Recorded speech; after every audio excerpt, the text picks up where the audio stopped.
نحمده ونصلي على رسوله الكريم أما بعد فأعوذ بالله من الشيطان الرجيم بسم الله الرحمن الرحيم أفحسبتم أنما خلقناكم عبث وأنكم إلينا لا ترجعون صدق الله العظيم۔ میرے محترم بزرگوں، عزیز ساتھیوں اور دینی بھائیوں، تمام ہی اہل اسلام کے لیے آج ایک پیغام ہے۔ 2023 کا جو آنے والا یہ سال ہے، سب سے پہلے تو یہ بتلا دوں کہ ہم مسلمانوں کا جو اصل سال ہے،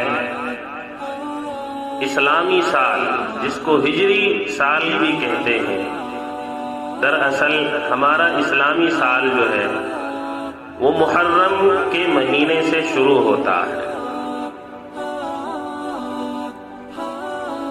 یہ عیسوی سال جو ہے یہ یہودیوں کا اور عیسائیوں کا یہ سال ہے، یہ ہمارا اسلامی سال نہیں ہے۔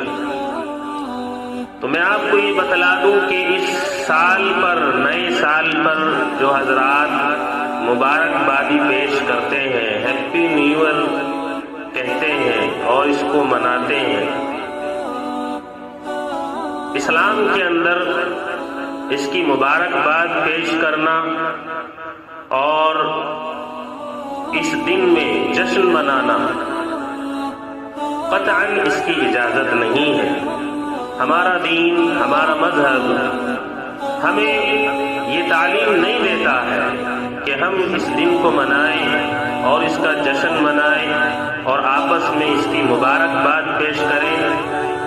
ہمیں اس چیز کی اجازت نہیں دیتا ہے۔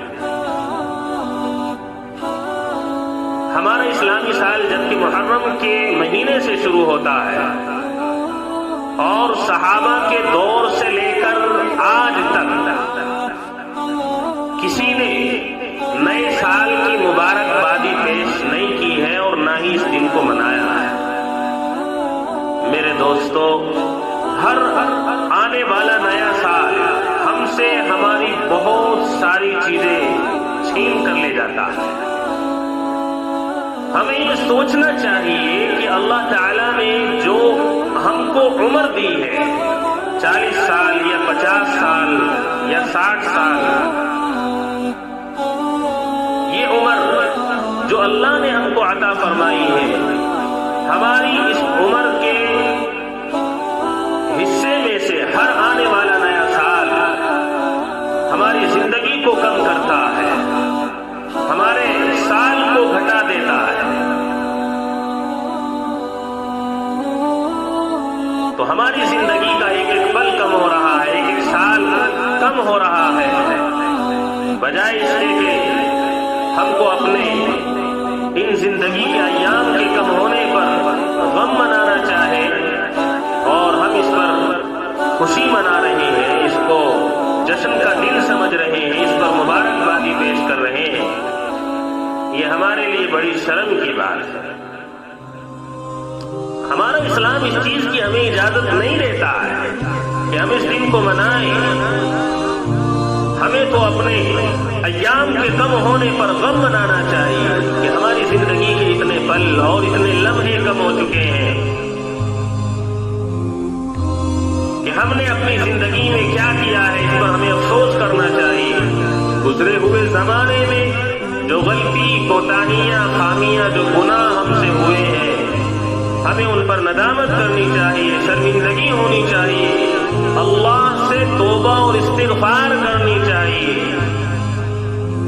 اور اللہ سے یہ دعا کرنی چاہیے کہ اللہ، جو زندگی ہماری گزری ہے، وہ جس حال میں گزری ہے تو ہی جانتا ہے، اے اللہ تو ہمارے گزرے ہوئے ایام کو جو ہم نے اس میں گناہ کیے ہیں اور جو ہوئی ہیں ان کو معاف فرما، اور آئندہ کے لیے ہم کو نیک عمل کرنے کی توفیق عطا فرما۔ یہ عزم ہمیں کرنا چاہیے، لیکن ہم کیا کرتے ہیں؟ جہاں نیا سال آتا ہے 31 دسمبر کی رات کو نوجوان لوگ رات کے 12 بجے چوراہوں پر سڑکوں پہ نکل کر اور نہ جانے کہاں کہاں جا کر کے گھروں کی چھتوں میں جا کر پارٹیاں کرتے ہیں، جشن مناتے ہیں، آتش بازی کرتے ہیں، کیک کاٹتے ہیں اور ناچ رنگ کرتے ہیں، گناہ کے کام کرتے ہیں۔ یہ انتہائی شرم کی بات ہے۔ آج کا نوجوان گناہ کے اندر اتنا اتر گیا ہے کہ اس کو اپنی آخرت کی فکر ہی نہیں ہے۔ آج پوری امت کے لیے ایک پیغام ہے۔ اللہ کے نبی علیہ الصلوۃ والسلام کی ایک حدیث آپ کو سناتا ہوں۔ آقا نامدار تاجدار مدینہ محبوب کبریا جناب محمد رسول اللہ صلی اللہ علیہ وسلم نے ارشاد فرمایا، علموا اولادکم القرآن۔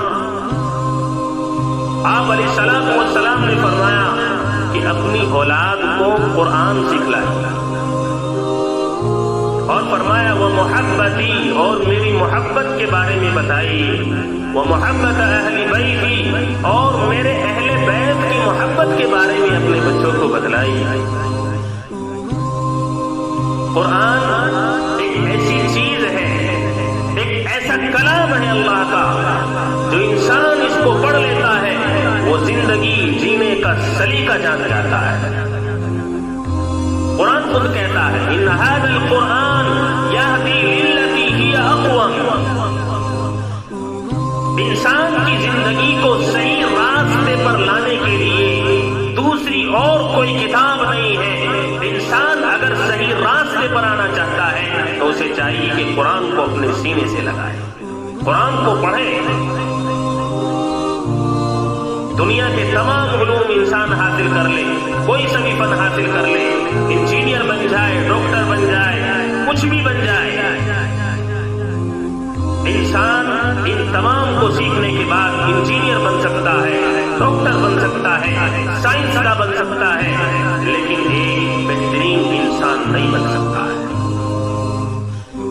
قرآن ہی ایک ایسی کتاب ہے جو انسان کو انسان بناتی ہے۔ اس لیے اپنے بچوں کو قرآن سکھلائیں، اور آقا نے فرمایا وہ محبتی، اور میری محبت اپنے بچوں کو سکھلائی۔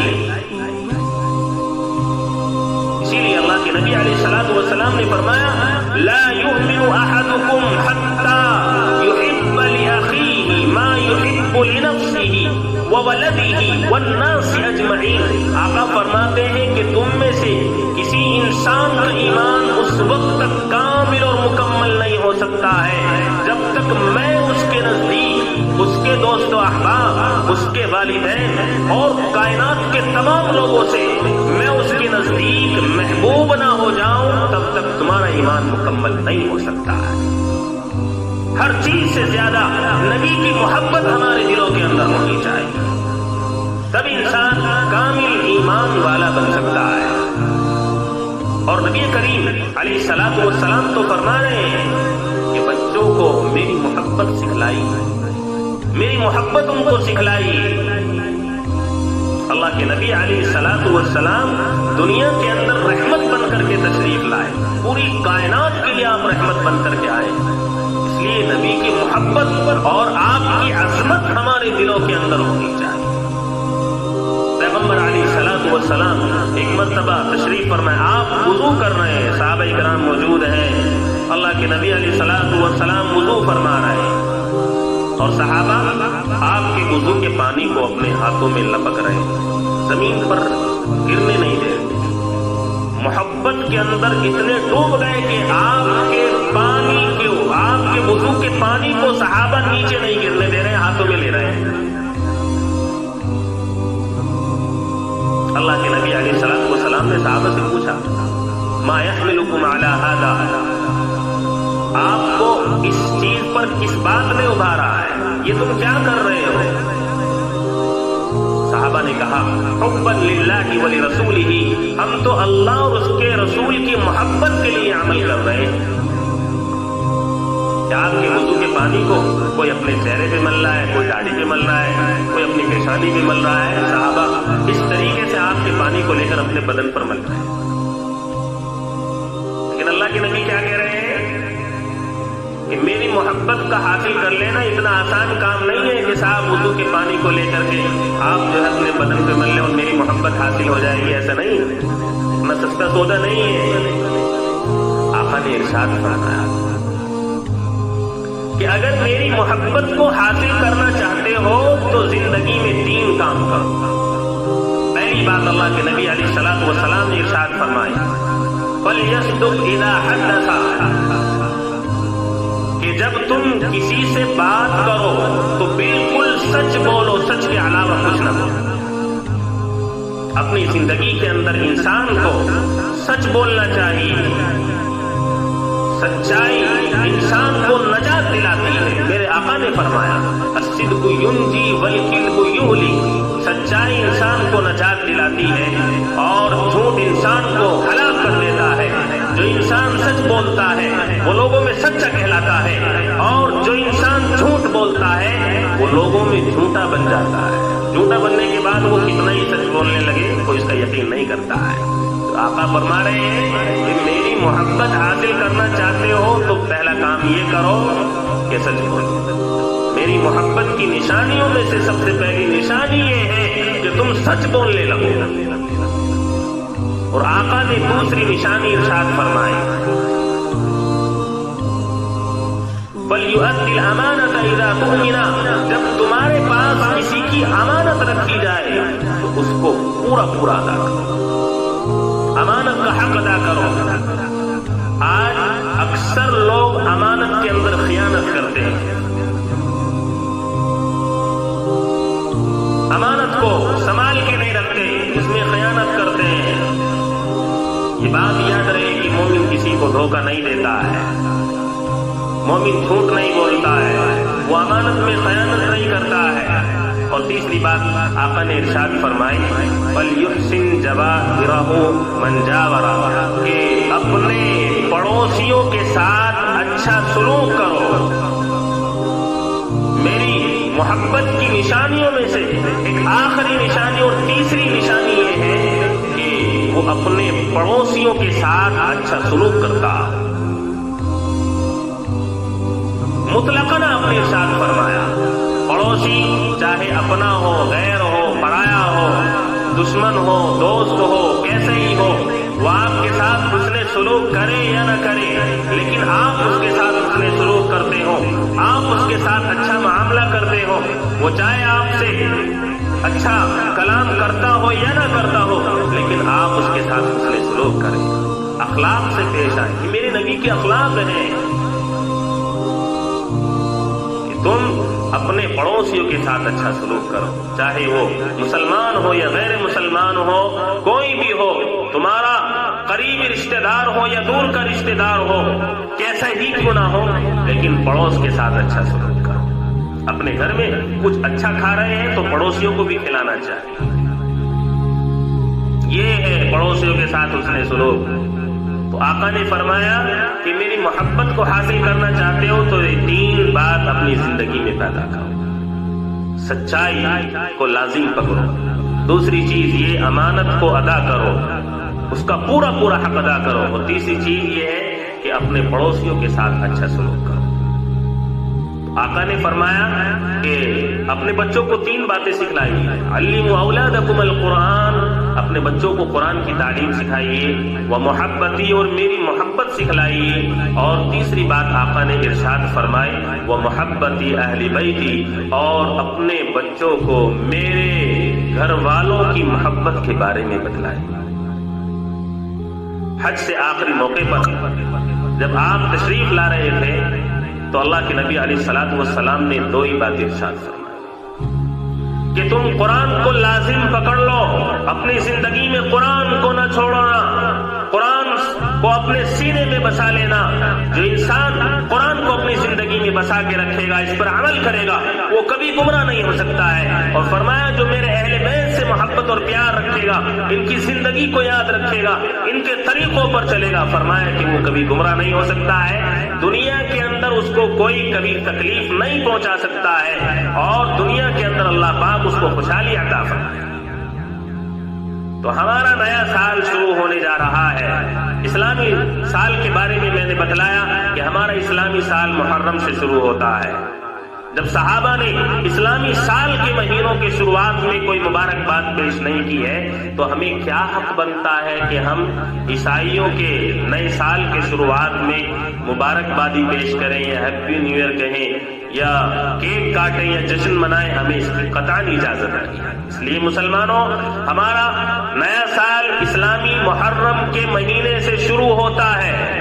اگر ہمیں کچھ کرنا ہی ہے تو ہمیں یہ عہد کرنا چاہیے کہ اپنی زندگی میں آقا کی سیرت کو ہم داخل کریں۔ کم از کم ان 3 باتوں کے اوپر ہم عمل کر لیں کہ اپنی زندگی میں قرآن کو ہم حاصل کریں، اللہ کے نبی کی محبت کو ہم حاصل کریں، اور نبی کے اہل خاندان کی محبت کو ہم حاصل کریں۔ آقا کی محبت جس کی زندگی کے اندر ہوگی یقیناً وہی انسان کامیاب ہے۔ دنیا کی محبتوں پر جو چلتا ہے اور دنیا کی عیش و عشرت پر جو چلتا ہے اور عیسائیوں کے اور یہودیوں کے طریقوں پر جو چلتا ہے وہ انسان کبھی کامیاب نہیں ہو سکتا ہے۔ انسان اگر کامیاب ہونا چاہتا ہے تو اسے اپنی زندگی میں نبی کی سیرت کو داخل کرنا چاہیے، نبی کی تعلیم کو اپنی زندگی میں داخل کرنا چاہیے، نبی کے طریقے کو اپنی زندگی میں داخل کرنا چاہیے۔ اسی میں ہماری اور پوری امت مسلمہ کی کامیابی ہے۔ اس لیے آج جو آپ کو یہ پیغام دیا گیا ہے وہ اسی لیے دیا گیا ہے تاکہ ہماری زندگی صحیح معنی میں گزرنے لگے۔ آئندہ کے جو ہمارے ایام باقی ہیں، جو سال ہمارے باقی ہیں، وہ ہمارے ایسے گزر جائیں جیسے آقا چاہتے ہیں، جیسا اللہ چاہتا ہے۔ اللہ کے نبی نے تو بتلا دیا کہ 3 چیزیں حاصل کر لو، قرآن کو حاصل کرو، میری محبت کو حاصل کرو، اور میرے اہل بیت کی محبت کو حاصل کرو۔ اللہ سے دعا ہے کہ اللہ پاک ہم سبھی کو اور پوری امت مسلمہ کو ان باتوں پر عمل کی توفیق عطا فرمائے۔ آمین۔ وآخر الدعوانا ان الحمد للہ رب العالمین۔